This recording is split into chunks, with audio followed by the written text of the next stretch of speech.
بسم الله الرحمن الرحيم. أصحاب الجلالة والسمو والفخامة، ملوك ورؤساء الملوك وأمراء ورؤساء الدول والحكومات، أصحاب المعالي، السادة رؤساء الوفود، الحضور الكريم، نلتقي اليوم بالقاهرة في أوقات صعبة تمتحن إنسانيتنا قبل مصالحنا، تختبر عمق إيماننا بقيمة الإنسان وحقه في الحياة، وتضع المبادئ التي ندعي أننا نعتنقها في موضع التساؤل والفحص. وأقول لكم بصراحة إن شعوب العالم كله وليس فقط شعوب المنطقة تترقب بعيون متسعة مواقفنا في هذه اللحظة التاريخية الدقيقة، اتصالاً بالتصعيد العسكري الحالي منذ 7 أكتوبر الجاري في إسرائيل والأرض الفلسطينية. إن مصر تدين بوضوح كامل استهداف أو قتل أو ترويع كل المدنيين المسالمين، وفي الوقت ذاته تعبر عن دهشتها البالغة من أن يقف العالم متفرجاً على أزمة إنسانية كارثية يتعرض لها 2.5 مليون إنسان فلسطيني في قطاع غزة، يفرض عليهم عقاب جماعي وحصار وتجويع وضغوط عنيفة للتهجير القسري، في ممارسات نبذها العالم المتحضر الذي أبرم الاتفاقيات وأسس القانون الدولي والقانون الدولي الإنساني لتجريمها ومنع تكرارها، مما يدفعنا لتأكيد دعوتنا بتوفير الحماية الدولية للشعب الفلسطيني والمدنيين الأبرياء. ودعوني أتساءل بصراحة: أين قيم الحضارة الإنسانية التي شيدناها على امتداد الألفيات والقرون؟ أين المساواة بين أرواح البشر دون تمييز أو تفرقة أو معايير مزدوجة؟ إن مصر منذ اللحظة الأولى انخرطت في جهود مضنية آناء الليل وأطراف النهار لتنسيق وإرسال المساعدات الإنسانية إلى المحاصرين في غزة. لم تغلق معبر رفح البري في أي لحظة، إلا أن القصف الإسرائيلي المتكرر لجانبه الفلسطيني حال دون عمله. وفي هذه الظروف الميدانية القاسية اتفقت مع الرئيس الأمريكي على تشغيل المعبر بشكل مستدام بإشراف وتنسيق كامل مع الأمم المتحدة ووكالة الأونروا وجمعية الهلال الأحمر الفلسطيني، وأن يتم توزيع المساعدات بإشراف الأمم المتحدة على السكان في قطاع غزة.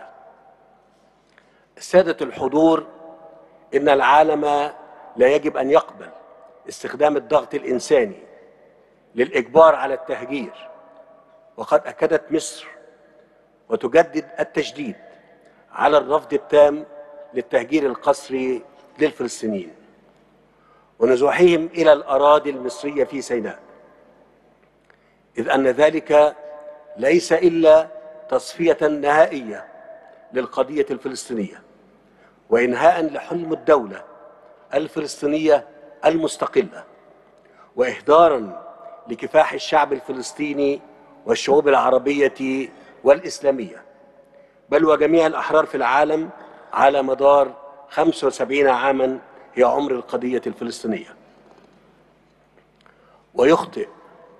ويخطئ في فهم طبيعة الشعب الفلسطيني من يظن أن هذا الشعب الأبي الصامد راغب في مغادرة أرضه، حتى لو كانت هذه الأرض تحت الاحتلال أو القصف.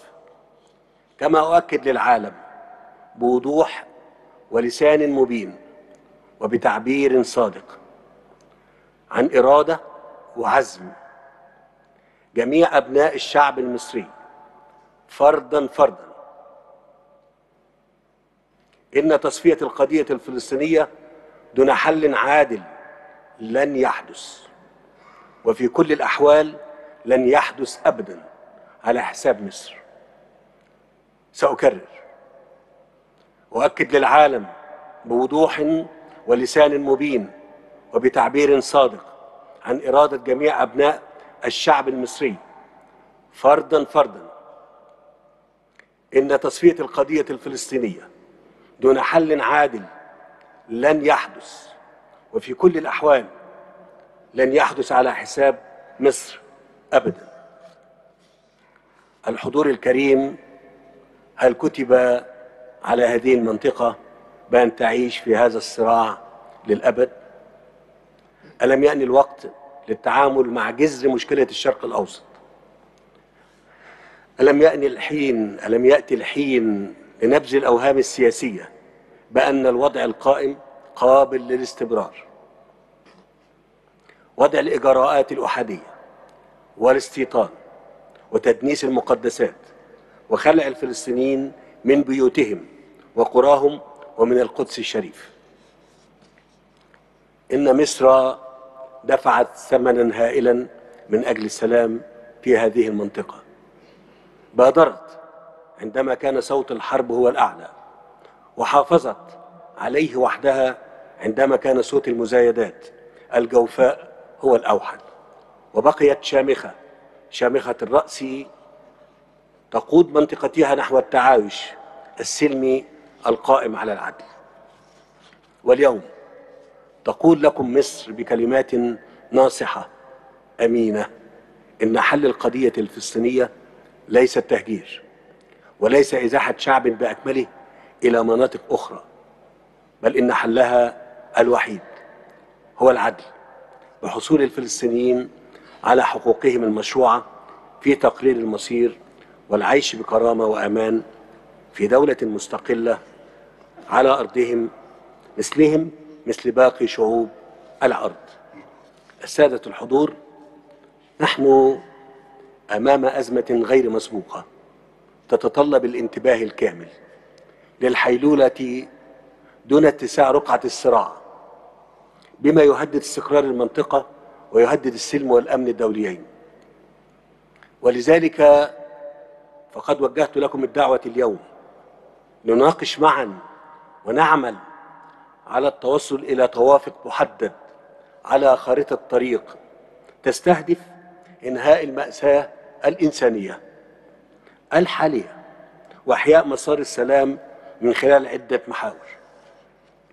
تبدأ بضمان التدفق الكامل والآمن والسريع والمستدام للمساعدات الإنسانية لأهل غزة، وتنتقل فوراً إلى التفاوض حول التهدئة ووقف إطلاق النار، ثم البدء العاجل في مفاوضات لإحياء عملية السلام وصولاً لأعمال حل الدولتين وإقامة الدولة الفلسطينية المستقلة التي تعيش جنباً إلى جنب مع إسرائيل على أساس مقررات الشرعية الدولية، مع العمل بجدية على تدعيم السلطة الوطنية الفلسطينية الشرعية للاطلاع بمهامها بشكل كامل في الأراضي الفلسطينية. الحضور الكريم، دعونا نوجه رسالة لشعوب العالم بأن قادته يدركون عزم المسؤولية ويرون بأعينهم فداحة الكارثة الإنسانية، ويتألمون من أعماق قلوبهم لكل طفل بريء يموت بسبب صراع لا يفهمه، يأتيه الموت بقذيفة أو قذف، أو يأتي بطيئا لجرح لا يجد دواءه، أو لجوع لا يجد زاده. دعونا نوجه رسالة أمل لشعوب العالم بأن غدا سيكون أفضل من اليوم. شكرا، والسلام عليكم ورحمة الله وبركاته.